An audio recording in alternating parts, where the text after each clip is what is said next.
Good evening, everybody. Welcome to the August meeting for the Property Owners Association.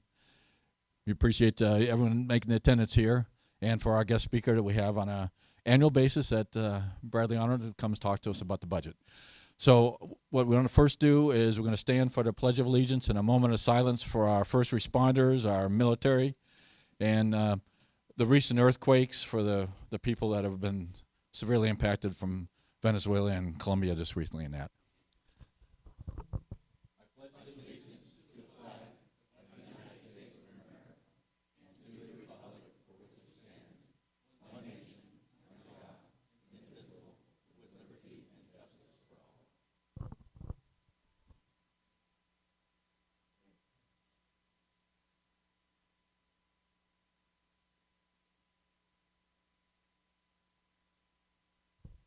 All right, thank you, everyone. You can have your seats.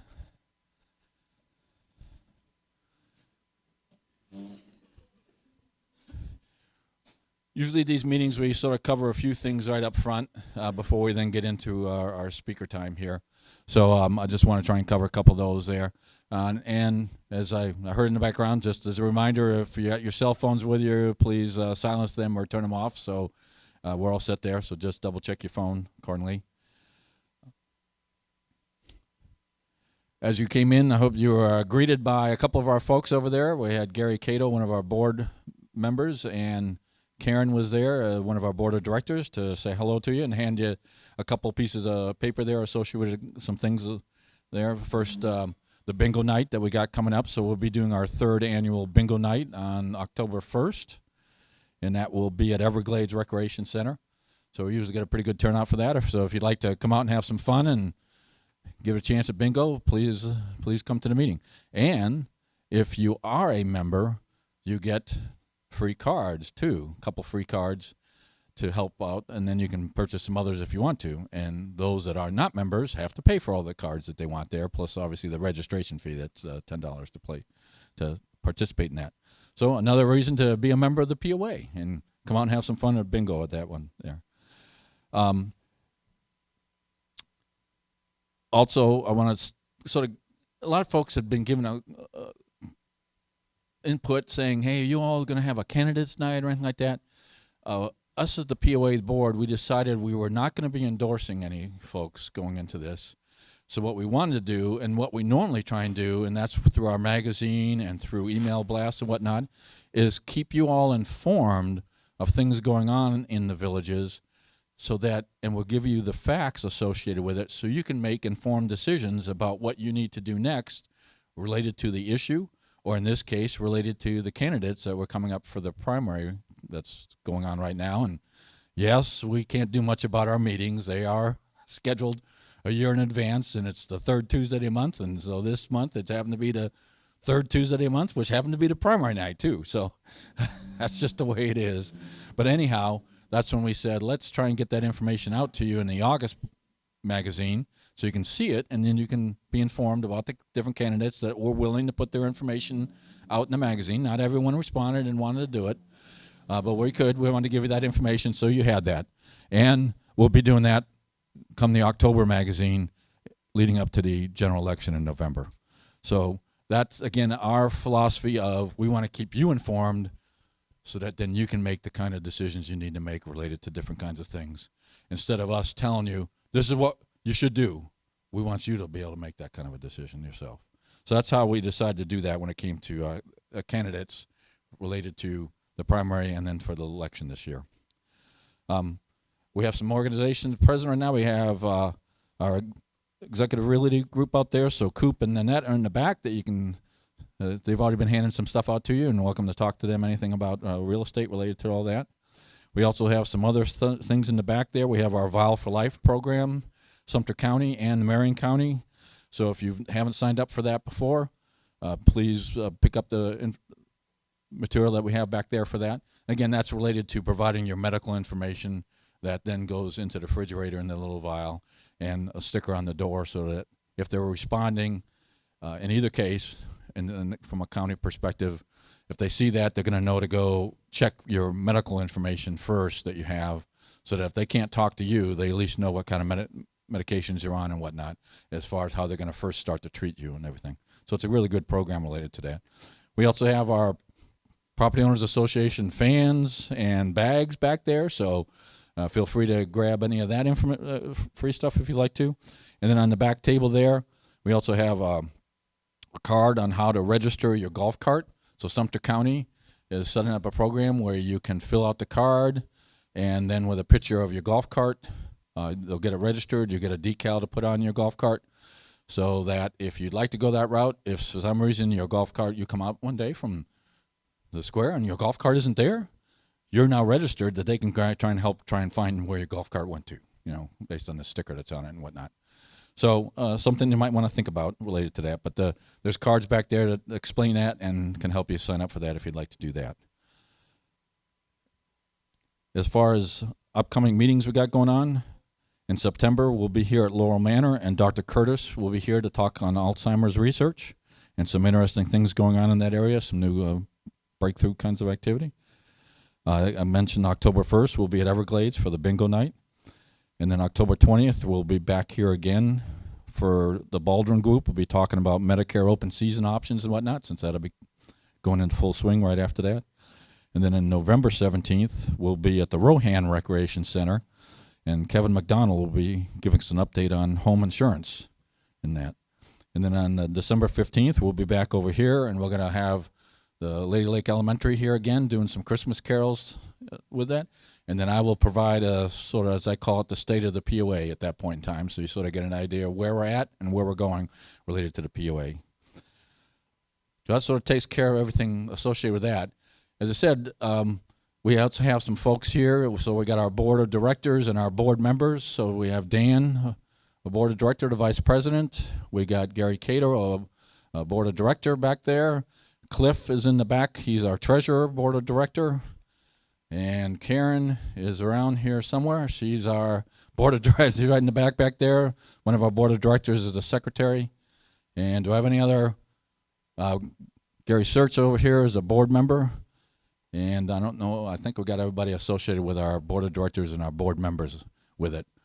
And if anybody ever is interested in helping us out, we're always looking for volunteers. We have different committee functions that we need people to help fill, because as I said, the more hands make it easier to get the job done. So see any one of us after the meeting if you might be interested in trying to help out in any way, shape, or form.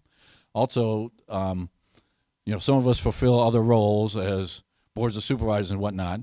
Do I have any other board of supervisors here or whatnot in the room? Okay, I got Mark over here. Okay. So with District 4, Vice Chair of District 4, and District 10. Vice Chair is, what's the name? Yeah, what's your name? Chris Bradshaw from District 10, Vice Chair. And Gary Cato with District 5 back there. He's the chair of District 5. Obviously, as I said, Cliff is the chair of District 4. Okay, and Dan's on the NSCUD, and I'm on the Amenity Authority Committee for north of 466. So again, as you can see, we have a lot of folks that try and come here. Feel free to talk to them afterwards if you have any questions related to you, if they're your district representative here, if you got anything associated with that and whatnot. Okay, next we wanted to do is just sort of quickly open it up, because I want to be able to get into the presentation. So if anybody has any really burning kind of question or whatnot associated with some issue or that, we'd be more than glad to get a mic to you and ask that question. If not, you're welcome to come to any of us afterwards if you got a particular question. Do I have any sort of key, general, burning questions on anything related to here in the villages from our standpoint? And what we're always doing is trying to look out for your rights and interests. Okay. It's a real quick question, and everybody's involved with it. 301, how are they going to resolve that traffic problem with the building up and all that stuff? A 301, do you mean like south of 44 or 301 north? North and south or anything like that? I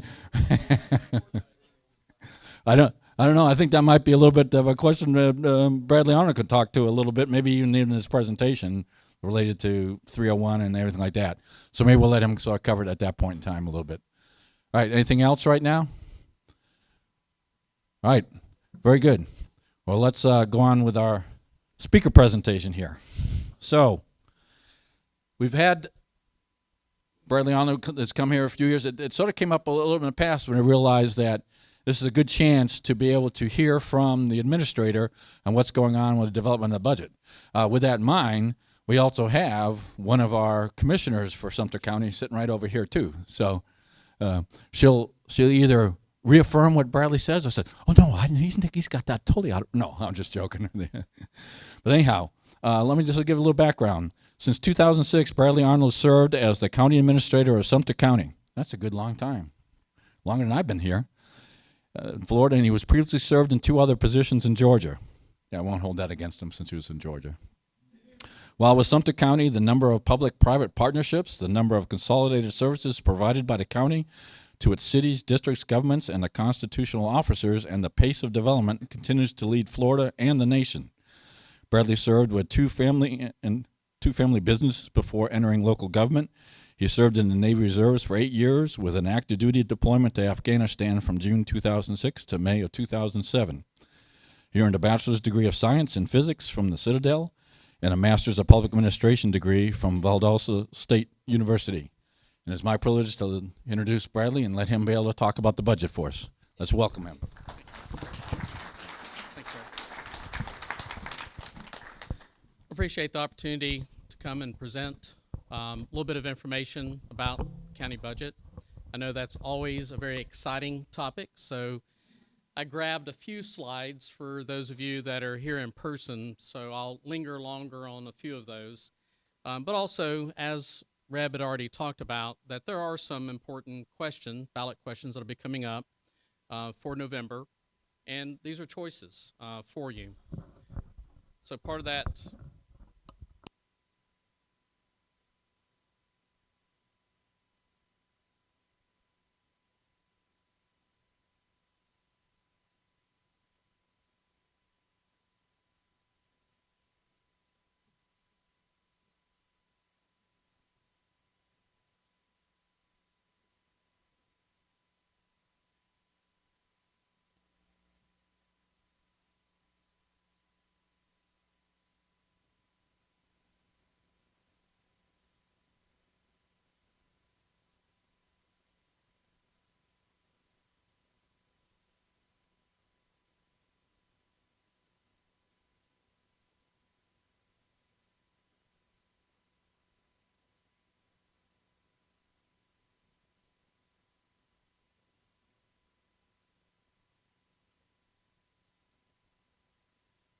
is the intersection of 466 and 301.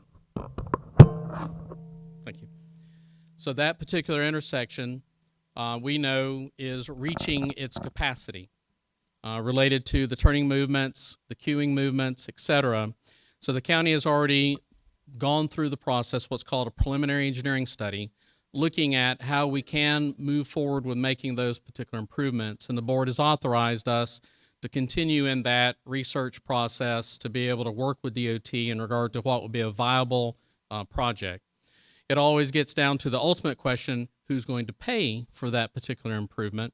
And so that becomes a budgetary discussion, not for next fiscal year, but for a future fiscal year, in regard to which funds could go towards that, what local funds are available to do that, and what partnership with the state, with their funds, might there be to proceed with that.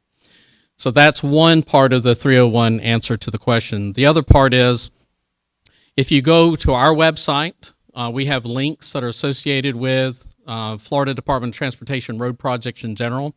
They have a website, and they actually have a pretty good website that gives you the project manager's contact information, some status of where they currently are in the process. So I'll summarize what I have gleaned from that same website source, is that the state has broken the project into parts. So south of State Route 44 down to Central Parkway, also formerly known as 470. That is the stretch of 301 that's intended to be improved. So they've jumped to the middle section first. That middle section is from Industrial Park Drive, where Governor Scott Industrial Park is located, to where they'll do a new 4-lane realignment of 301 to the south of the city of Coleman, where it'll intersect with Warm Springs, where it currently intersects at 301. So you'll wind up having a signalized intersection at Industrial Drive and 301 and a signalized intersection at Warm Springs. There'll be an interim in between those two signals, another signal, so that you can actually get back to the historic 301 road that's in Coleman. So that's phase 1, and that's under construction now. You can see the clearing that's already occurring just south of Warm Springs on 301. They also did, in that early phase, while they were starting to do the clearing and finishing up the right-of-way acquisition, they did do the improvements at the intersection of the Turnpike and 301. And so that was the best option using the existing right-of-way, and it is currently working. Traffic does flow much better north-south in that particular area. And so the state is not, we'll say that they're satisfied that that is the end product. But as development and once the road project is completed, if it's not sufficient, then they have contemplated a diverging diamond intersection, which we don't have one of those in Sumter County. Once you go to some of the larger cities, it is a crazy pattern. You need to make sure that you're watching the lane that you're driving in that process. So that's the reason why we are also currently satisfied that that may be the ultimate solution that's currently sitting there. And then the final 2 phases are connecting from Industrial Park Drive south to Central Parkway and the segment north of Warm Springs back to where they've made those improvements at the Turnpike. So just want to make sure I did answer your question. And again, they do have a website so that you can stay in touch with any posted documents that they may have. So the POA is intending to post the full presentation that I'm going to go through on their website. What you have in your hands, again, is just an excerpt of a few of the slides that I intend to go through. So the board has already discussed the proposed budget. They've already given feedback on the proposed budget. And those workshops occur in July. Even before that budget workshop in July, we start with workshops in January talking about the overhead cost, which is personnel. Because we're a service industry. We don't make widgets, we provide services. So it takes people to be able to provide those services. So it's looking at how do we recruit, retain, and continue to improve on the resource that we have, which are people. And so you look at what's the cost of living, potential increase, what are the benefits that are associated with people. That's a big chunk of cost, and that's the first thing we cover in January. We go through every single service that's provided by the Board of County Commissioners from January through April. In May, we do a summary review of where we're stacking up financially right now in regard to the expenditure that's been proposed. We go through a bottom-up. We assume we don't have that service. We recreate it each and every year, and that's actually the Doge process that the state has initiated. We've been Doging before they knew how to spell Doge. So that is a process. We call it a zero-based but modified budget process. The modification is we still look at our trend information. You don't necessarily want to go full ignoring what your electrical costs are for a building. You're still going to look at what your trend rates are in regard to electrical usage, and also look at what your utility provider may be increasing on your rates, as an example. So we're in that in-between time from the proposed budget to the tentative budget. The tentative budget is associated with the first public hearing, where the board takes public input in a public hearing process in regard to what they intend to adopt as a budget and what they intend to set as the property tax millage rate, the tax rate. That is then followed by the final budget hearing and final millage rate hearings. Again, a second bite at the apple by the public in a public hearing process to confirm that you do want to pay for the services that we are providing and that you are satisfied with the services that we are providing for the money that you're paying. That's what every one of these workshops are about. There's an opportunity for public forum during every one of those workshops, but this is a formal setting in September where it's a public hearing to be able to take that input, and the board listens to you. They've listened to you during workshops. They've made modifications. I've listened to their direction when they provided it, and then that same direction during the proposed budget. So we are going to be providing that tentative budget and we'll post it to our website as part of that public hearing process for you to review in advance. And we assume that we will advance. There we go. So this is one of the handout slides because it's challenging to see up on screen, but it's in the handouts for you. And I just want to emphasize that whatever the voters decide, for example, today is the culmination of the primary voting process because you know that there's absentee ballot opportunity, there's early voting opportunity, but today is the true at your precinct voting day. Whatever you decide as voters are the appropriate people to represent you in the primary, that outcome as an elected official is who we honor and who we serve as public servants on your behalf. When you have a ballot initiative, as will be several questions on the ballot in November, whatever the voters decide, we respect and we will follow through with what you decide. So let there be no doubt that our organization is not here ever to fight against the will of the people through your representative elected officials. But when you have a ballot measure, you're bypassing the elected officials, you're making that final decision in that particular process.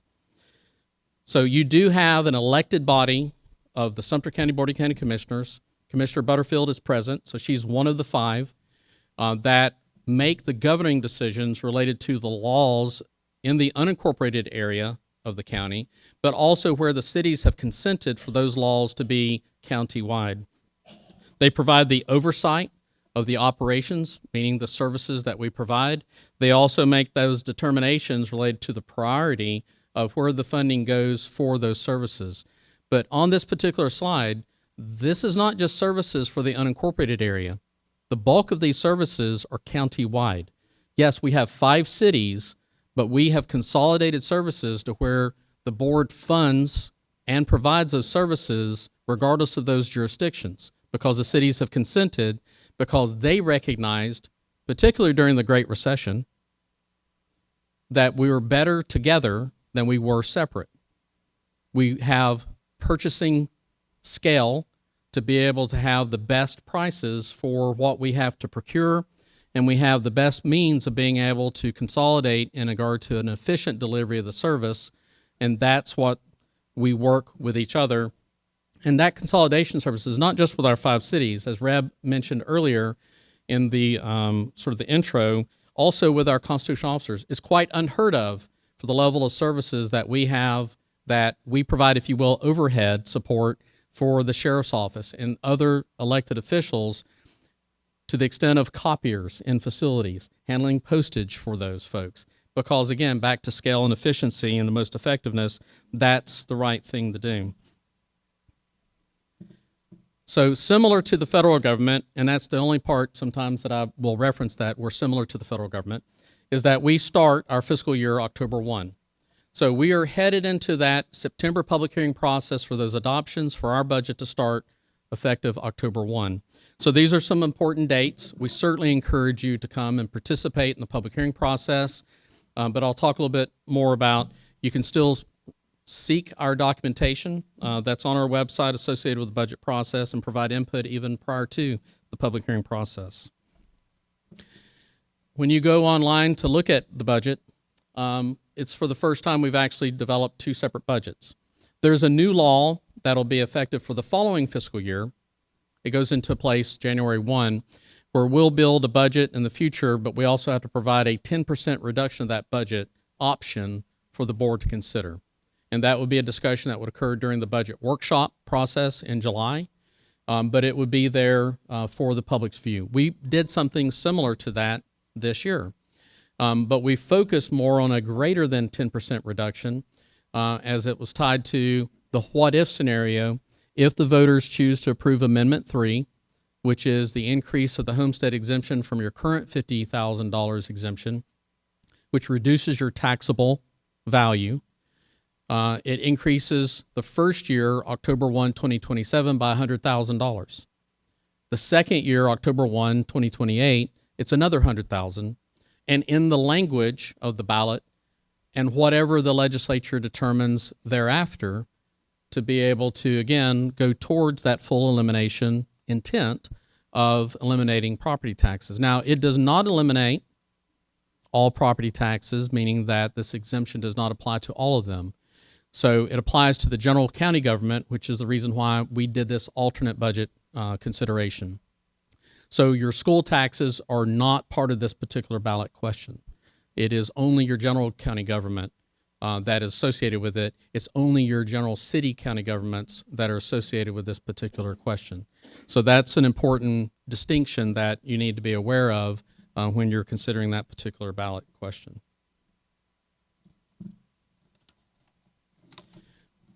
So related to fund accounting, and so I did have an opportunity with one of our participants here to talk a little bit in depth on some of his analysis of what I've only presented up here ahead of time, but he's had experience in fund accounting, doing some audit activities in the past.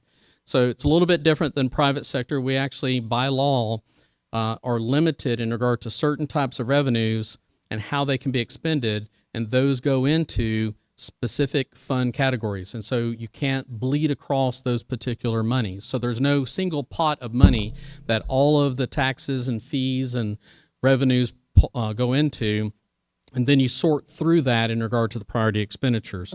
So just want to make sure that when you do look at our budget document, that it is broken up into separate funds. So we do have an internal service fund, and that is solely the self-insurance fund that we have for all of the elected official employees, including Board of County Commissioners. So I'm not going to be spending time talking about that.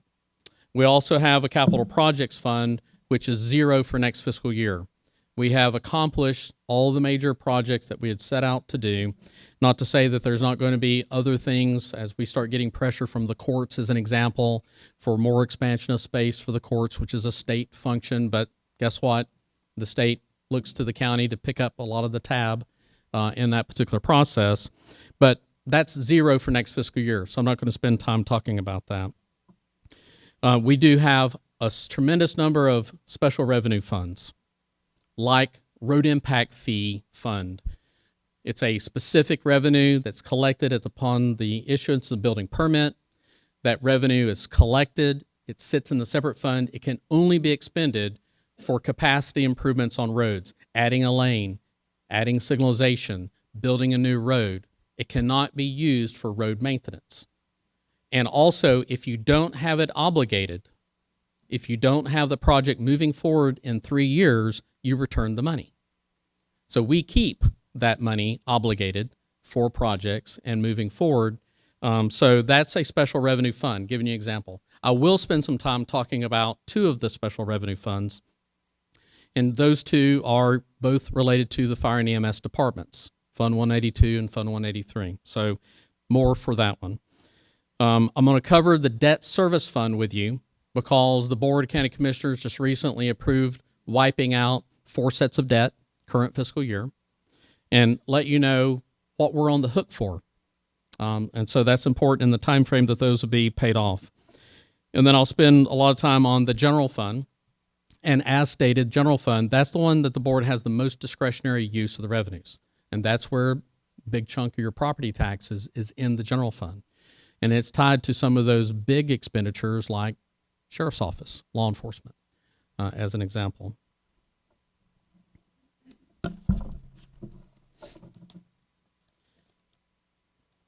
So why do we have debt? Oh, sorry, this is the quick summary slide of the different funds and their values. And you can see, as I referenced on the capital fund, it's zero for next fiscal year. And that's one of your handouts. So for debt service, there are times when you have long-term projects and you may want to seize the opportunity, and the board has seized the opportunity so that our current remaining debt, after the board has just paid off some of the debt this fiscal year, is around 2%. It ranges from 0 to 2.1%. And so that's still cheap money. And so we're not in a rush to pay that off because any of the available cash is invested when it's not being expended, and it is drawing a greater interest than 2%. So what have we used the money for? The most recent debt had to do with an addition of law enforcement training facility so that our sheriff's office did not have to go to Inverness to go practice their emergency vehicle operations, that they didn't have to travel out of county for other type of services, and also because they wanted to expand the capabilities of their SWAT team and their normal law enforcement shooting activities versus being immediately adjacent to a landfill. So we moved them adjacent to a different landfill, just so you know, just on the other side of I-75. So what's depicted here is not the full training facility. So there's a very large asphalt pad where they can do the running up on somebody and pit maneuver them and spin them around. We want them to do that efficiently and safely in that process. But on the right, you can see the depiction of the shoot house. So they're not using live rounds in there, but they can change up the configurations to simulate different types of structures where they may have to respond. They can go through and do simulated activities through screen, but also this is, again, being able to physically maneuver through different spaces because we want them to be safe, and they want the people that need their response to be able to provide the highest level of protection. And they have an actual training facility, so it's an auditorium, expandable bleachers type seating where they can do live demonstrations in there before going out in the same area as the actual shooting range itself. Also, we just recently did the ribbon cutting, and this is a joint fire training facility because we have 2 fire departments, which I'll talk about a little bit more. So it's a joint fire training facility. So again, so the people don't have to leave the county. They can stay in county to be able to gain the services. Right now, both fire departments are running paramedic programs at this training facility. Paramedics are desperately needed to make sure that we have all the folks that we need to be able to support the ambulance service that's tied in with our fire and EMS department, but also for that first responder.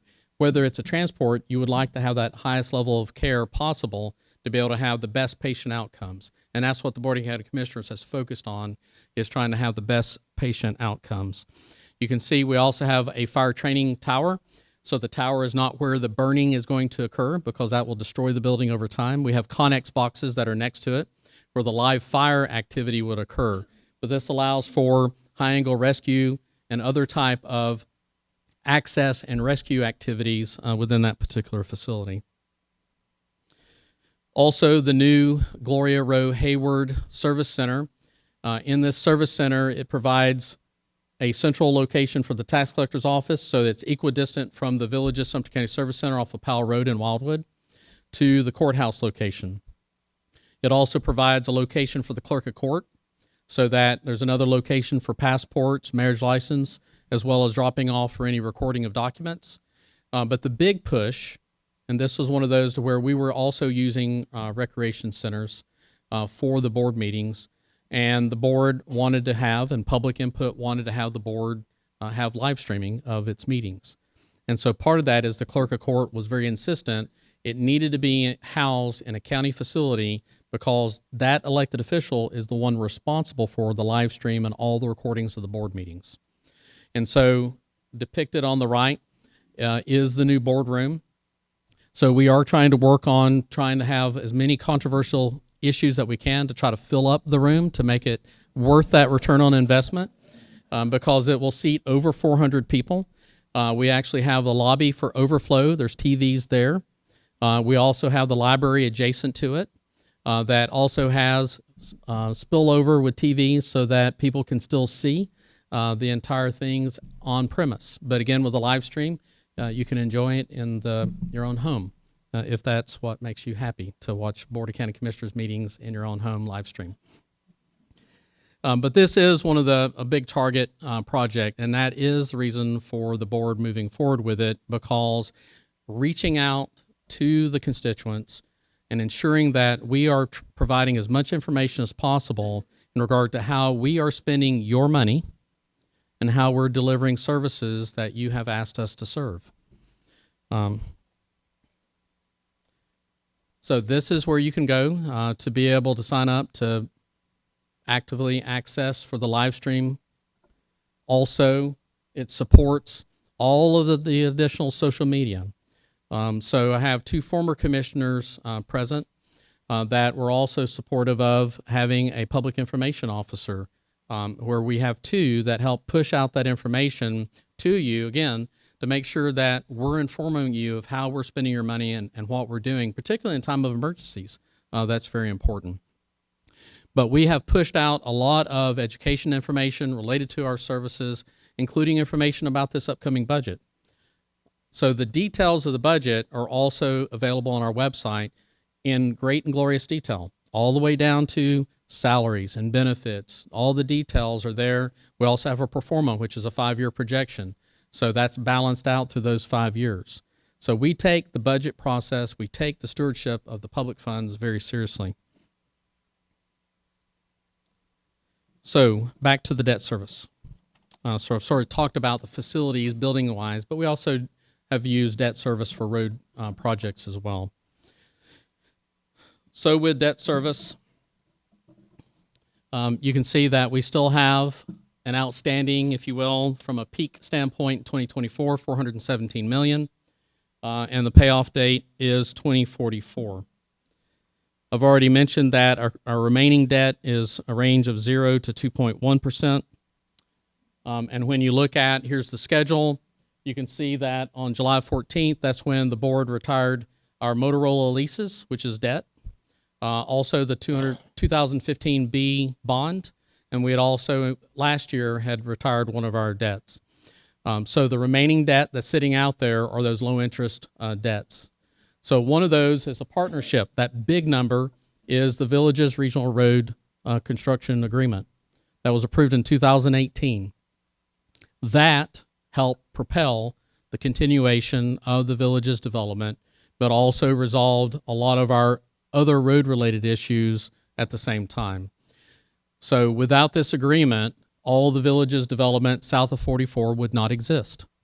So if you are in, heard one, that's District 10 area, that may or may not be fully in that area. So that's where, again, if you live south of 44, that agreement is what launched that particular program. It was an economic development decision by the board to be able to continue the growth, to be able to continue the level of services that were being provided, and also provide additional private sector services that were not otherwise currently provided.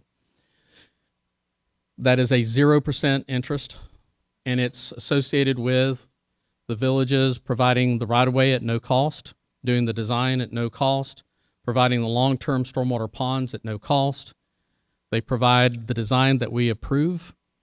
They proceed with the construction at their cash flow, at a budget that we approve, that we inspect, and then we ultimately accept those particular roads. And we reimburse for that construction at a 5-year term or 15. So the 15-year term is the Bexley Bridge and also Central Parkway widening. So those are the two that are the 15-year. We recently added to that agreement the widening of Central Parkway from where it currently has the roundabout at Old 470 all the way to 301. So that project is in design now. The board is working on acquiring one of 3 properties for stormwater because it is off the Villages property to where we can't get the free land, if you will, from the Villages for that specific purpose. So that is, the board views that is a lucrative financing mechanism, and that's the reason why they have recently added that to the overall project. And with that, the developer did support extending the time frame for when we return it because of that projection, because that's another 15-year payback on that Central Parkway. So by 2044, we are debt-free, but other than that regional road, we're going to be debt-free in 2035. That was my targeted retirement date, but now I've got to stick around till 2044. So moving on to the great and glorious general fund. And this is, again, where the bulk of the property taxes comes into play, but we do have property taxes also for the 2 fire departments, and so that's in 2 special revenue funds. So I do have conversations sometimes with residents, and sometimes there's a missed point. Without the property tax revenue, there's no service. So it takes revenue to make the expenditures to provide services. So on Amendment 3, you do have to understand that if there's a reduction in property tax revenue, you are supporting a reduction in services. And there's nothing wrong with that. There's nothing wrong with that.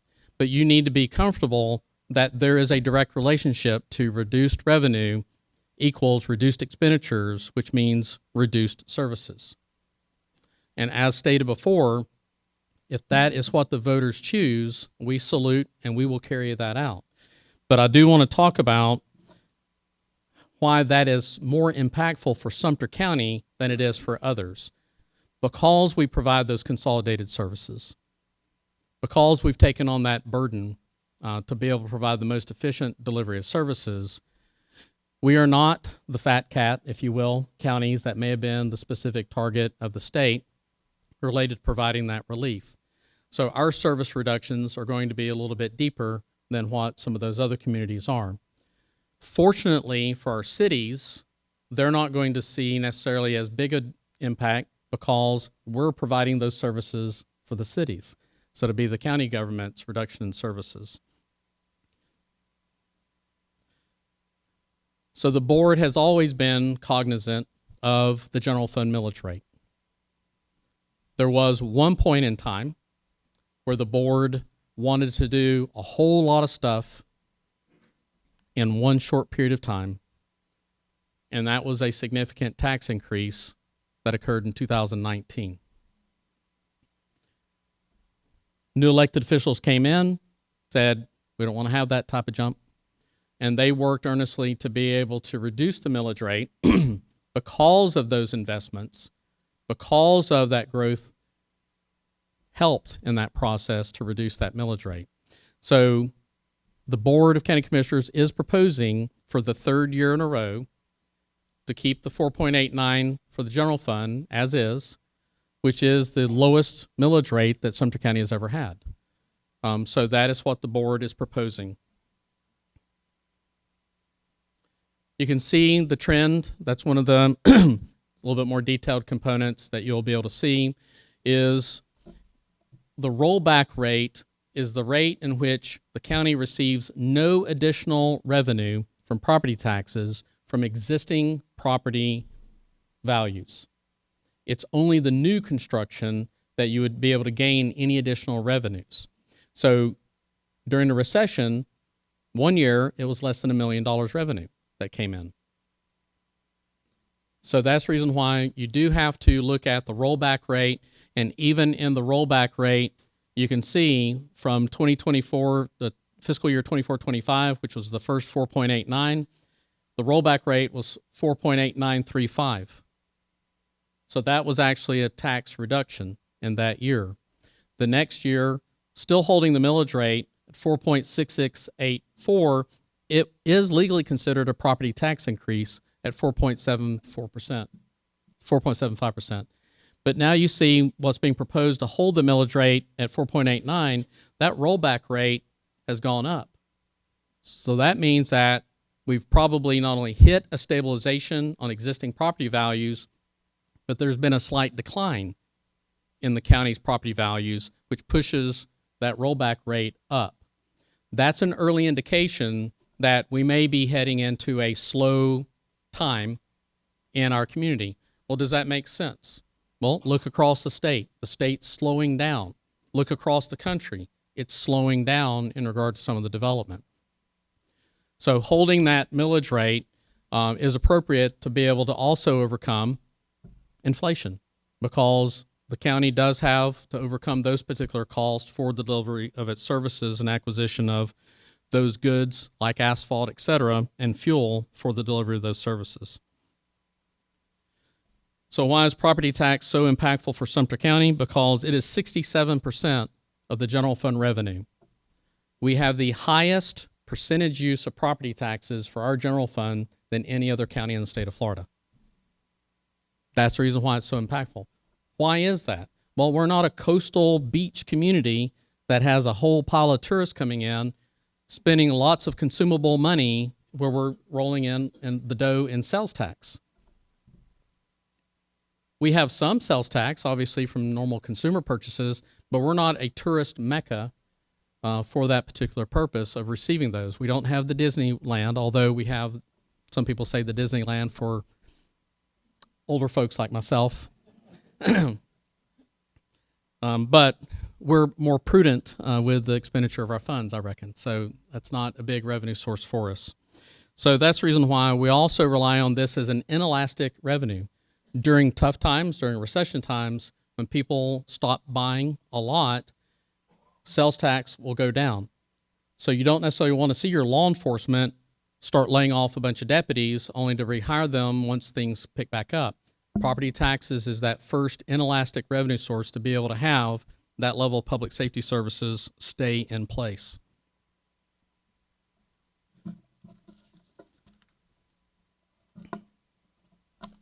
So this is not a pick at our great Sheriff Pat Breeden, that the Sheriff's Office is 50% of the property tax expenditures. So there is a difference on the one slide to this slide. So that was one of the conversations earlier, that we do have cash carry forward. That's part of the revenue for the budget. The bulk of that is property taxes. We also have MSTUs, which is Municipal Service Taxing Unit for fire, which is property taxes as well. But the Sheriff's Office is 50%. So if we reduce the property tax revenue and we want to hold law enforcement as our number one priority, which we do, that means that everything else is a lower priority, and that everything else is what's going to be reduced in service.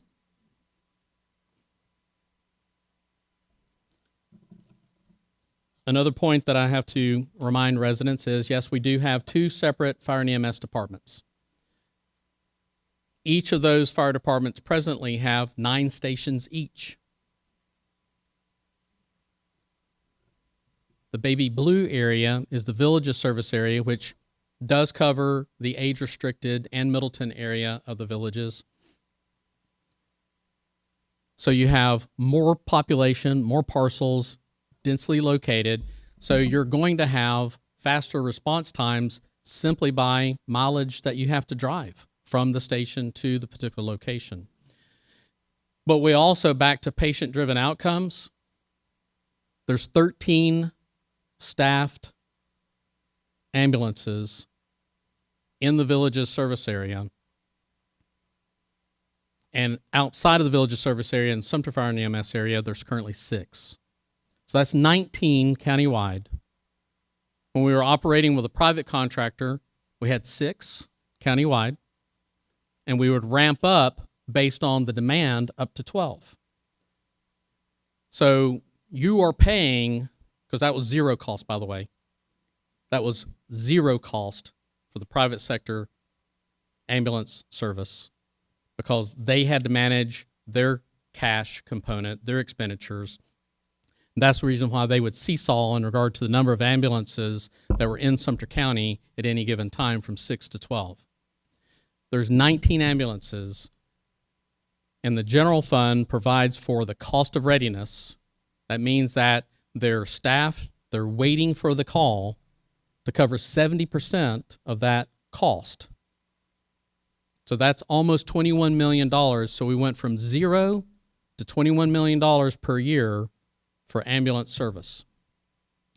The 30% that's actually unit hours utilized is billable. That's the actual transports that are occurring. Responses, sometimes people will refuse transport, but they're still responding in that particular time frame. So again, 2 separate fire departments, 2 separate geographic areas. So if you're in the Villages fire area, you're paying a fire assessment, which we'll cover in a little bit, for your fire protection service. The transport revenue helps cover the ambulance service, but the general fund is picking up that larger tab for the cost of readiness. So consolidated services. So here's the things that the county's doing from the general fund standpoint for both fire departments because it makes financial sense to do so. So all of the call taking and dispatch activities for the two fire departments, the fleet maintenance, the county handles that for both fire departments. The public safety radio systems, that's the radios in the apparatus, the radios that they carry on their hip. And by the way, the radios that they carry on their hip, $1,500. So they are not cheap radios by no means. We also provide the countywide AED program. And the bulk of that right now is in the villages. And so that's where a community gets started off. They make the initial investment. They become part of the program where the countywide AEDs are now publicly accessible by being on the road, not attached to someone's house. And at the point in time it ages out, the county is now responsible for the replacement of it. As it's used, the county participates in the maintenance of it as well. So we're trying to broaden that opportunity outside of just the villages area, but that's where it started, and it's been a very successful program associated with improving patient outcomes.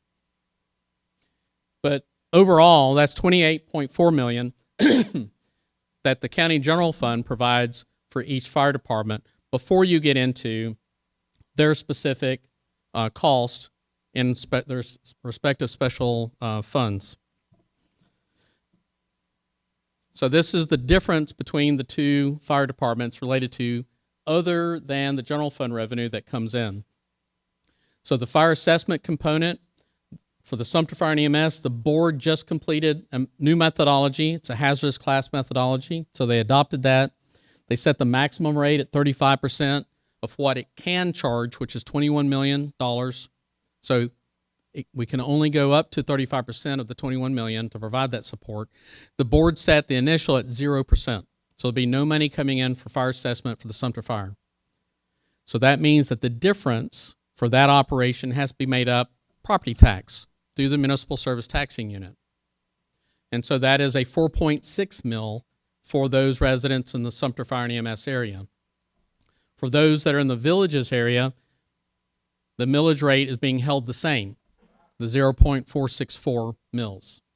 But you do have a methodology that's been adopted, and so you have a flat residential rate that you're paying, and that's the residential rate. So obviously for commercial, it's a different rate, but it's a flat residential rate that you're paying. And that flat residential rate that you're paying is only for the fire protection portion of the service that's being provided. So although there's two fire departments serving in Sumter County, how people are paying in for that service is vastly different. And that's represented a little bit better on what you might see as a tax bill. So there's other taxing entities. There's Water Management District. There's the school board. If you live in a city, particularly if you're in the villages part, you're going to have a city tax on top of that. So this is the county's millage rates that the Board of County Commissioners set. And so it's a different millage rate for each of those fire departments, different of fire assessment, but the general fund millage rate is the same across both. So I used a $200,000, and that's the taxable value. So if it was a $250,000 assessed value, $50,000 homestead exempted application, you're left with $200,000 taxable. So that's what the calculation is. So if Amendment 3 passes, the first year, October 1, 2027, the taxable value drops to $100,000. The second year, October 1, 2028, it drops to 0. So therefore, there's no taxes paid in the Sumter area for any services that the county provides, including fire. And for the village residents, you're left with the fire assessment for the fire protection component. But services will be impacted because revenue is being reduced.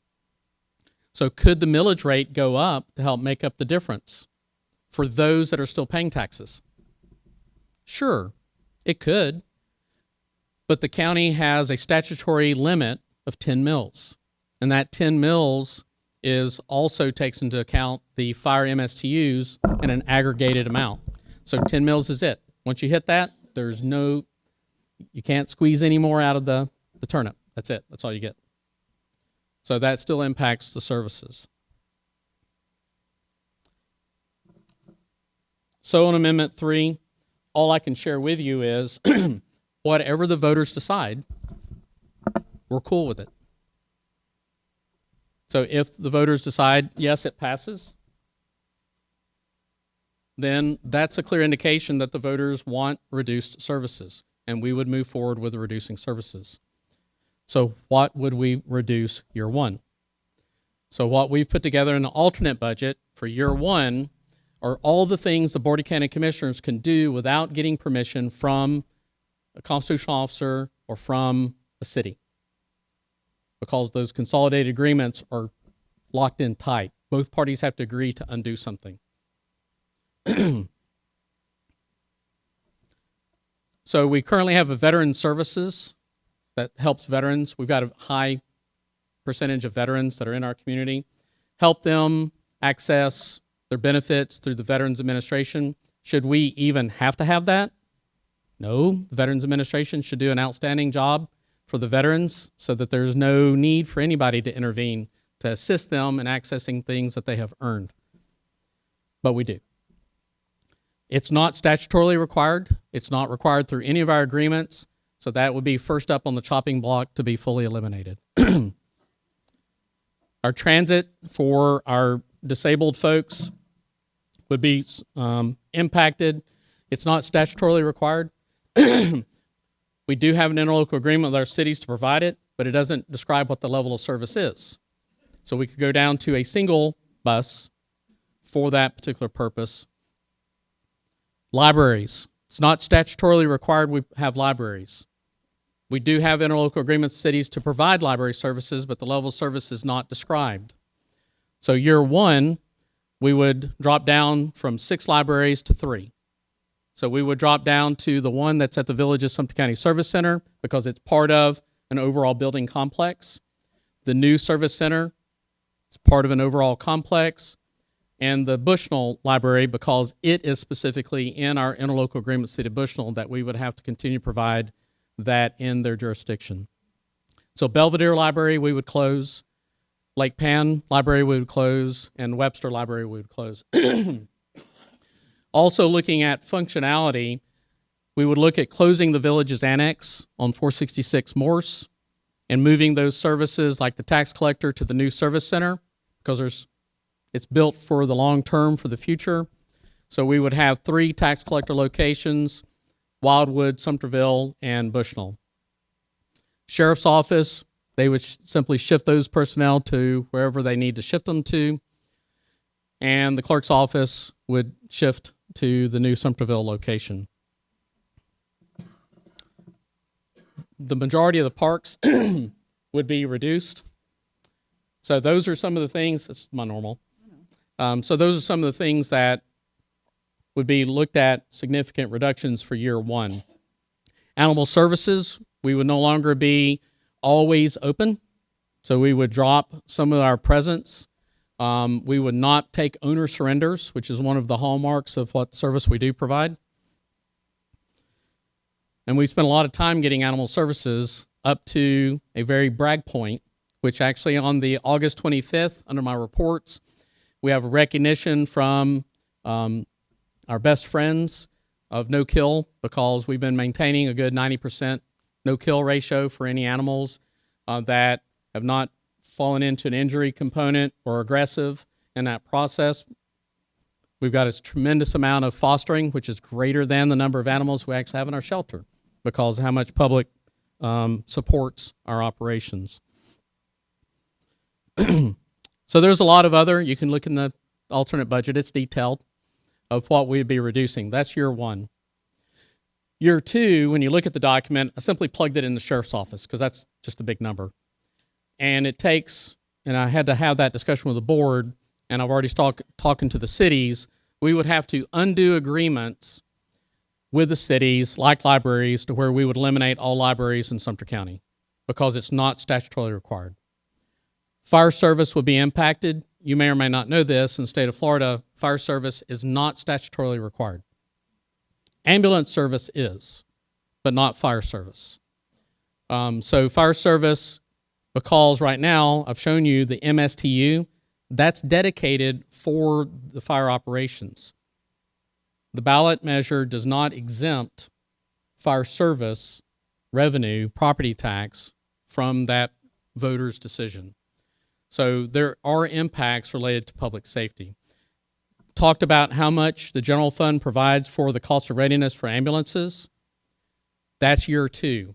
So year 1, I can hold fairly well, not hitting a lot of the public safety related items. Year 2, there's no way to escape hitting into public safety.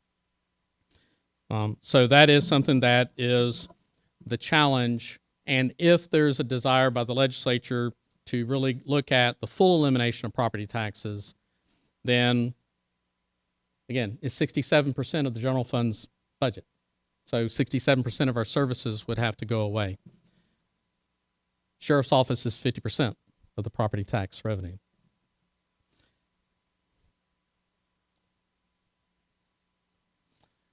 So we also have another ballot question.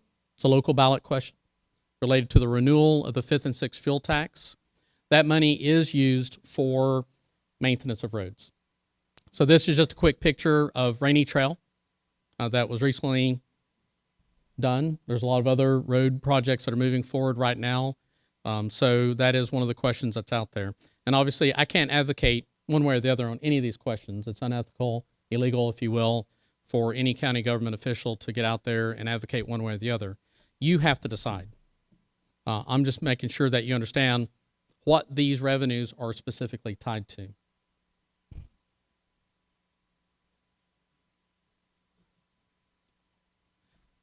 So time frame. So even though the Amendment 3, quote unquote, begins October 1, 2027, first year of implementation, we have to get down below the wire before October 1.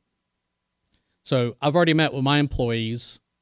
I told them, please don't be concerned until November the 4th.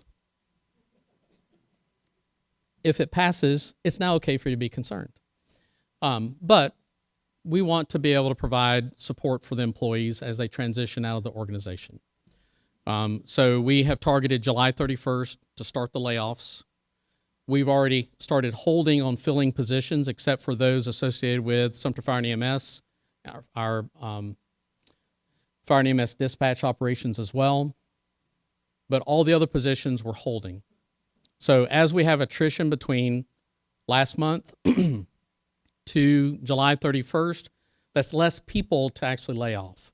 It's just you're eliminating positions at that point in time, which I prefer to eliminate a position that's vacant than one that has a person in it that we're actually going through a layoff process.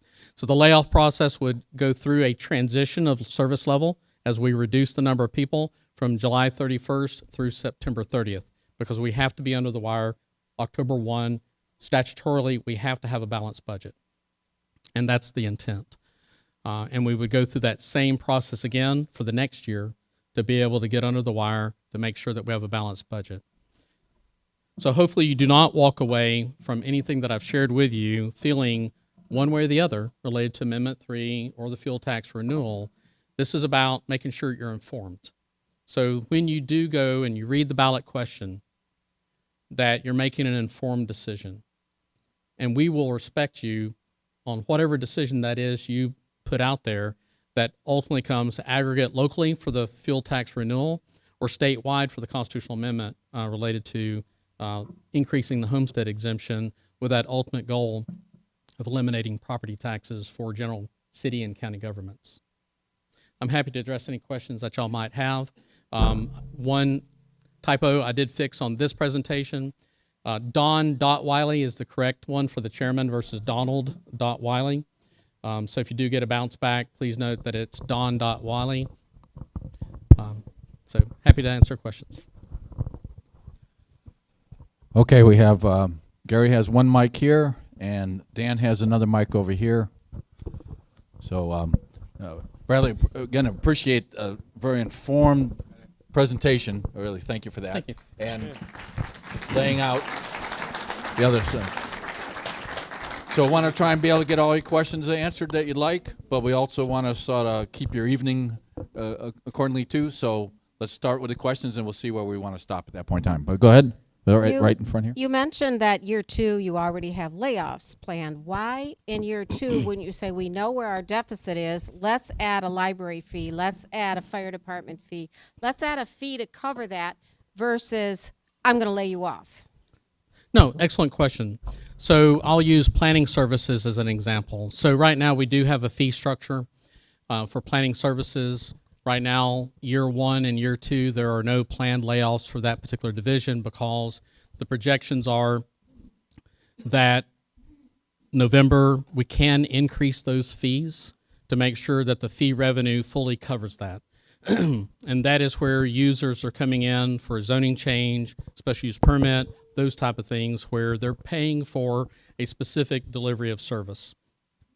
That is not always the case where you have a general public service, sheriff's office as an example, which is not something you typically charge a fee for.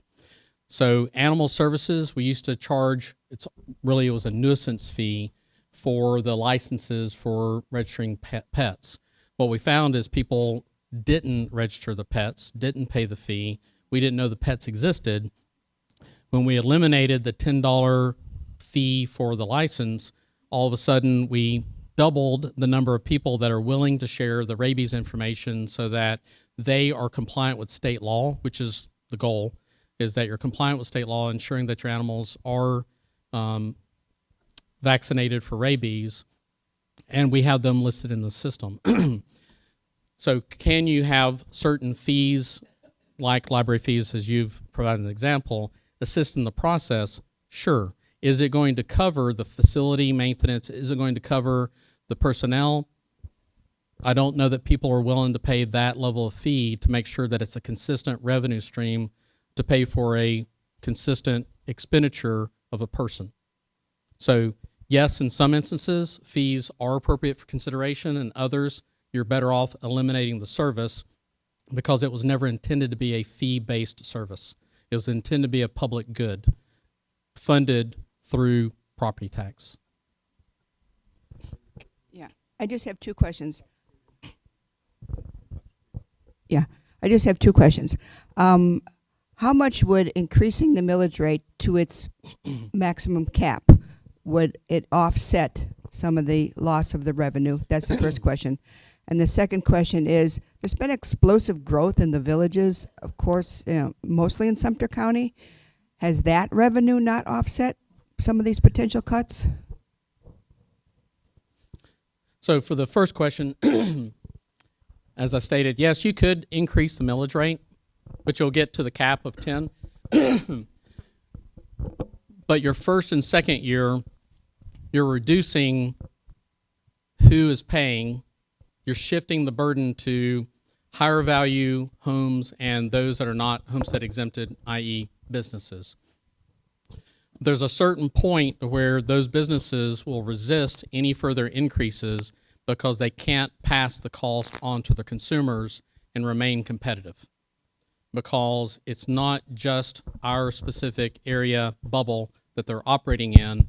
Many of them are operating beyond our county borders. In some instances, those businesses are operating internationally. They're operating further domestically across states. So there is a particular break point on when those businesses can no longer absorb that increase and passing that cost on to their consumers. So that's part of the answer to your question.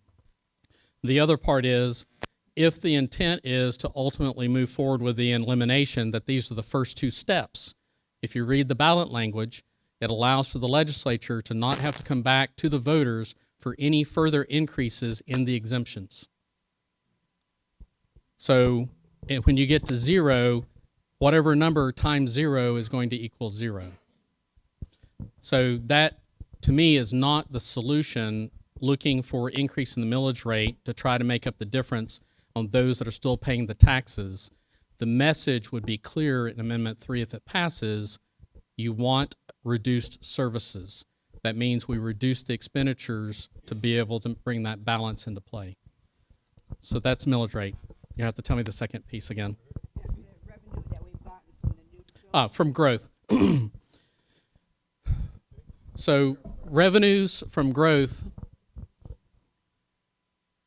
you do have, again, holding the millage rate, that does help in regard to those existing properties are still paying in because you didn't go to the rollback rate. So you do have existing property owners that are paying property tax increase because it is, again, a tax increase by holding that millage rate the same, and you do have new coming in. But I'm letting you know the growth is slowing. So you cannot rely on that it's always going to be perpetually growing at a rate of 3,000 homes, 4,000 homes per year. It's not just from a standpoint of an economy, but also there's ultimately finite area for development. So the Villages does have a long-term plan that's been entitled in the city of Wildwood to move forward with it, but they also maintain all values in the Villages by making sure that they don't have an oversupply. They try to build to what that predicted demand is, and that helps sustain your property values. I have a question for you. In the handout, there's a page, General Fund Expenditures. General Fund Expenditures for both fire and EMS departments. There are about 6 items there. When you go to the bottom of the page, Cost of Readiness and Baker and Marchman Acts, over $20 million. That's about 3 times everything else put together. Why is that item so high? So when we had a private contractor, we were paying 0. They had to survive on the transport revenues. But the complaints were the length of time for the ambulance to respond. And that was overwhelmingly filling up a public meeting room in front of the Board of County Commissioners, to the extent that residents said, we don't care what it's going to cost us. We want more ambulances available to respond because that's what we care about. And the board said, we hear you. And that's the reason why we have 2 fire and EMS departments that provide transport. And you have 19 ambulances that are present in Sumter County to provide that service.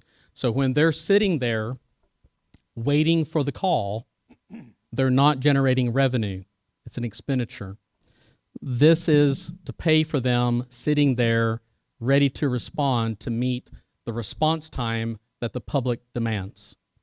So yes, it's expensive. That's 70% of the cost, because the other 30% is revenue that comes from the actual transport billing for the service. And just remember that there are a lot of Medicare people in Sumter County, and the federal government will only pay the Medicare rate, which is not necessarily what's billed. Billing is actually twice that, but you can't receive any more than what the Medicare rate is. Brad, question over here. Stand up, please.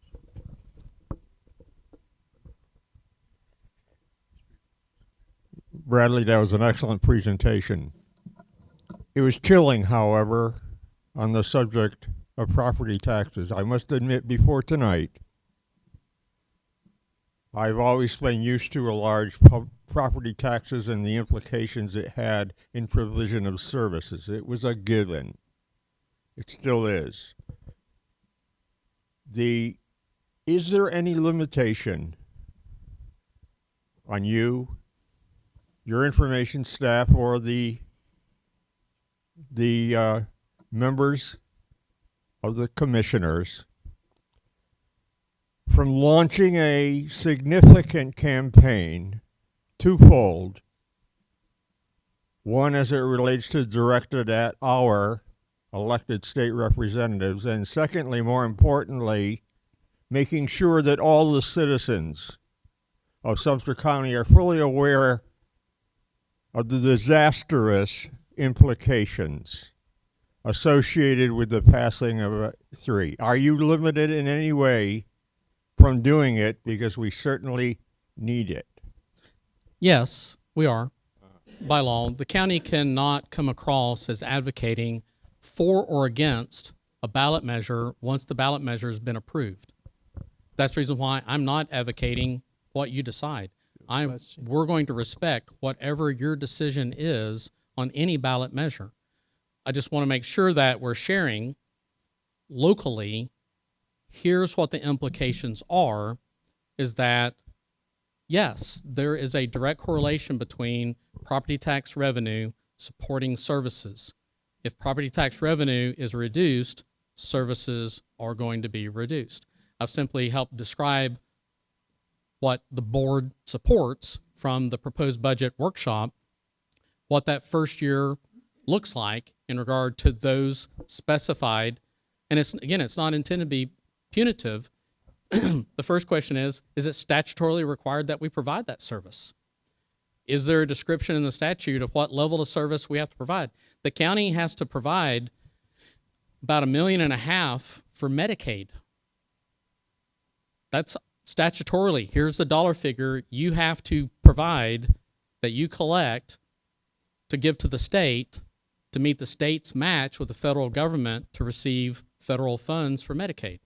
So there's certain things that there's no ambiguity. We have to do that, and there's the dollar amount that's set. In some instances, the level of service is not described, so then it's an issue of to what extent can we get away with a reduced level of service under statute, but is it statutorily required? That's number one. And the second is it an interlocal agreement with our cities to where they have trusted us to provide that service through their jurisdiction? And is there a level of service that's described in that?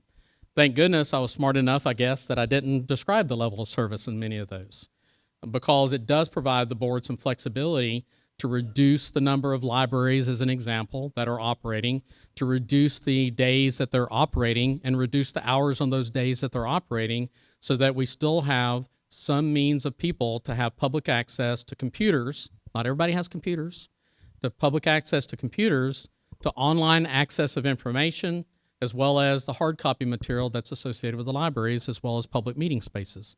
So those are the, I'll call it general priorities of the libraries. So they're not easy decisions, and my veteran service officers, as an example, have felt that I have directly targeted them. They do a fantastic job. If you're a veteran and you've not used our Veteran Service Office to see what you're eligible for their advocacy through the Veterans Administration, please do so. They are top notch. We have to try to push away the Marion County and Lake County people because we're top notch. I don't want to get rid of them, but they're not statutorily required. They're not bound within an interlocal service boundary agreement with my cities. Therefore, they're first on the chopping block because we have to meet our statutory obligations first, and then our commitments with our contractual commitments with our cities second. Over here, Bradley. I got a question. I have a question on the AEDs. Yes, sir. How are they maintained, for one thing, and how do people get trained on that, to use that? So on our website, we do have a regular scheduled for you to be able to come and go through a full briefing on countywide AED. If you want to be a community lead, how can you do that particular process? So I want to defer you to take advantage of that opportunity because our team really loves going through and getting people excited about the countywide AED program. And what about the maintenance of those units? Yeah, likewise, they cover that as well, and how to, I call it, buy into the program, and then what the county is going to be doing long term within that program.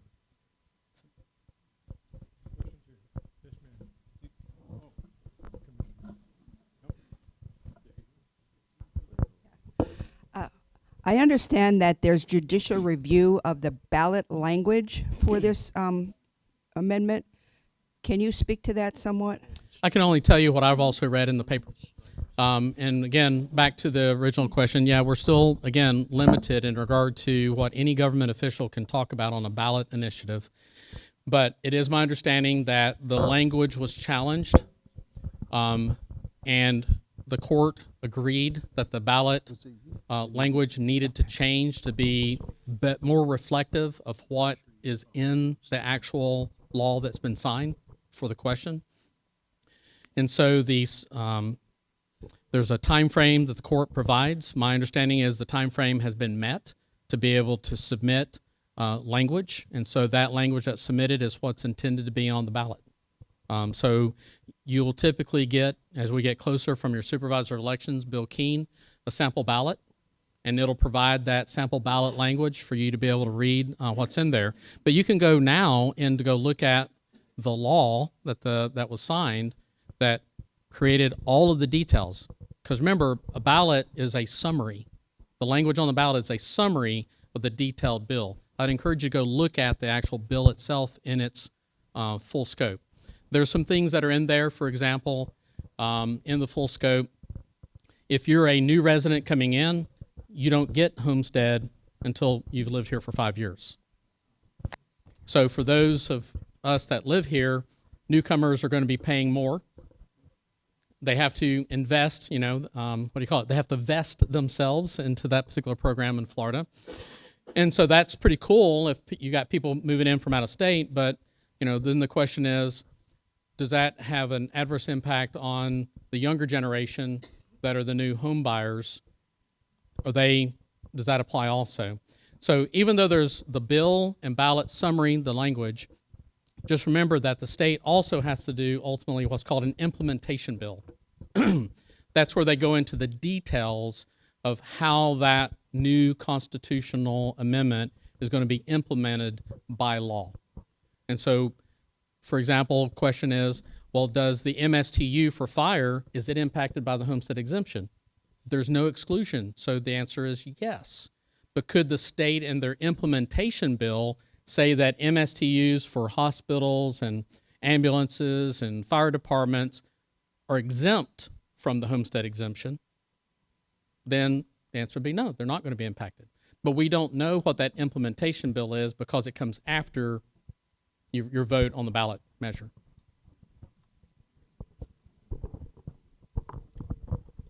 To offset the loss in property revenues, do counties have the ability to increase a property sales tax?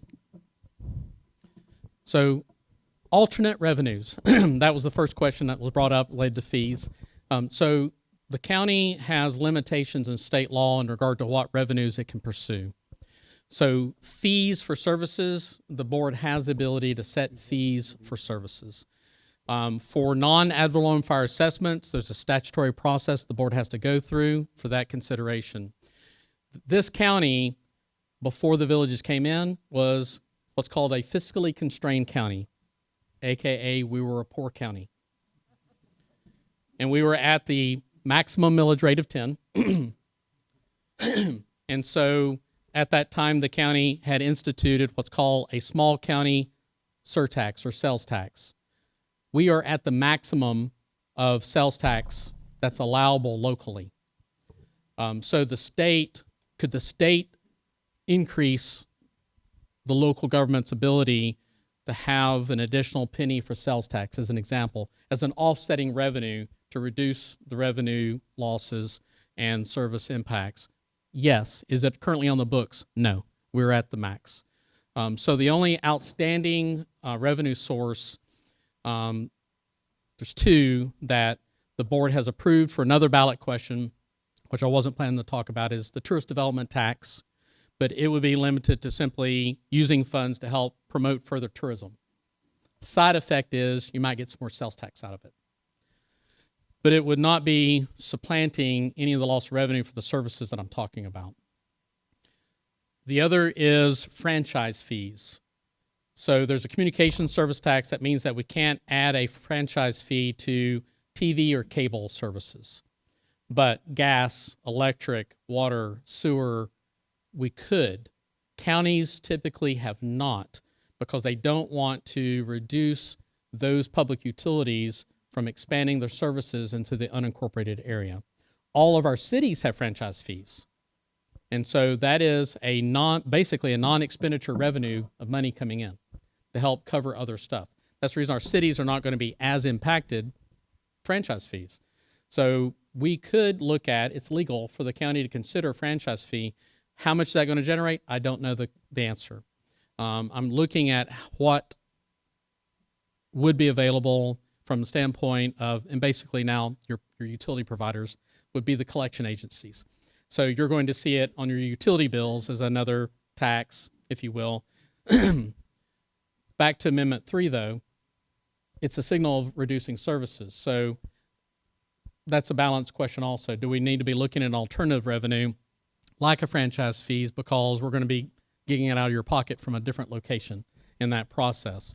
But yeah, we are exploring that. Those are the only two that are outstanding that we are legally allowed to consider. The board is putting the question to the voters on the tourist development tax. The franchise fee is one that we can negotiate with the utility providers or create a local ordinance to set something in place. That's being explored right now. You had a lot of detail about the first year, but kind of led me at least to believe that comes the further implementation, we could have no fire services and practically no sheriff, because it's so much a percentage of the budget, and because we have no other options for income. But there are very few places in the state that have big tourist industries. So you must be looking at 70% of the state could be looking at no fire and no police department. So again, I'm not going to try to use any type, and please don't take away a scare tactic comments from me whatsoever. Right now, the MSTUs for Sumter Fire and EMS is a significant revenue requirement. It is going to be impacted. So for Sumter Fire and EMS, yes, I do see that that's an impact. For villages, you saw how low the millage rate is, maybe not as significant impact. The consolidated support that we provide, like the cost readiness for ambulances, sheriff, ambulance, those are statutory. So those are going to be the priority for funding by this Board of County Commissioners. It's all the other stuff that's going to have to go to the wayside. And it's the only reason why we're not as detailed in year 2, which I will be in the tentative budget. Proposed budget, it was everything that's within the board's sole authority to make the decision. I balanced at year 1. I had to have the conversation with the board for them to understand that I would have to go seek the permission from cities for them to undo by ordinance, and the county would undo by ordinance, to release us from the consolidated service of libraries, as an example, so that we could fully divest ourselves of funding libraries, because it's not statutorily required. If we undo the contract, it's no longer bound in that ordinance and contract. We will be hitting those first in year 2.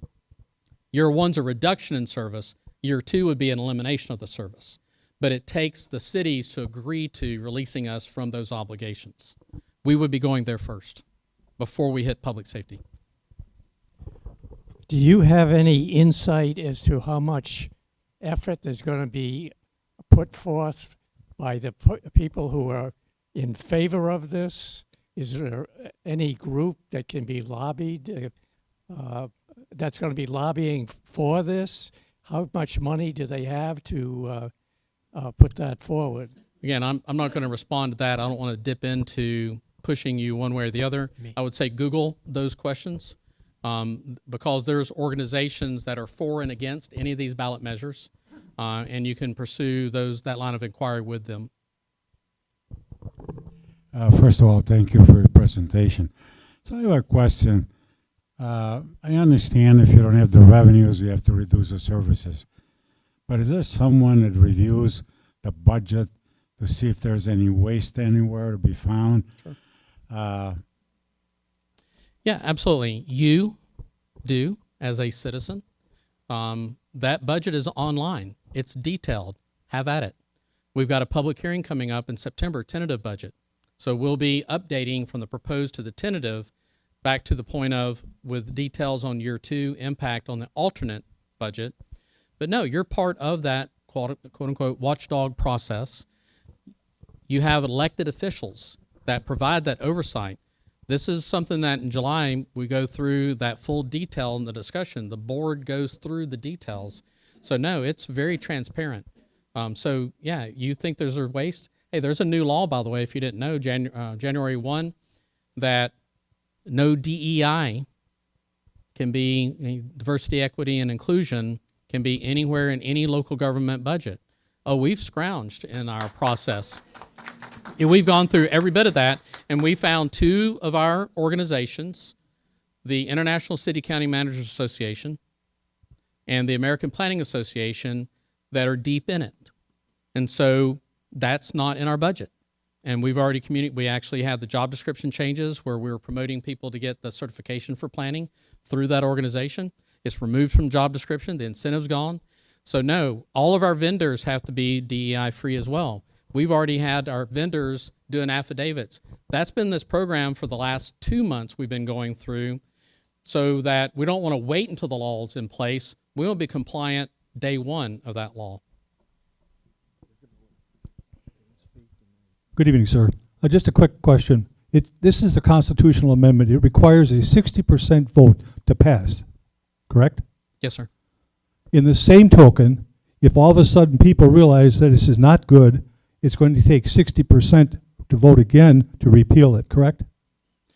Again, you would have to go through either the legislature or through petition process first to be able to even get the question on the ballot. Correct. Thank you.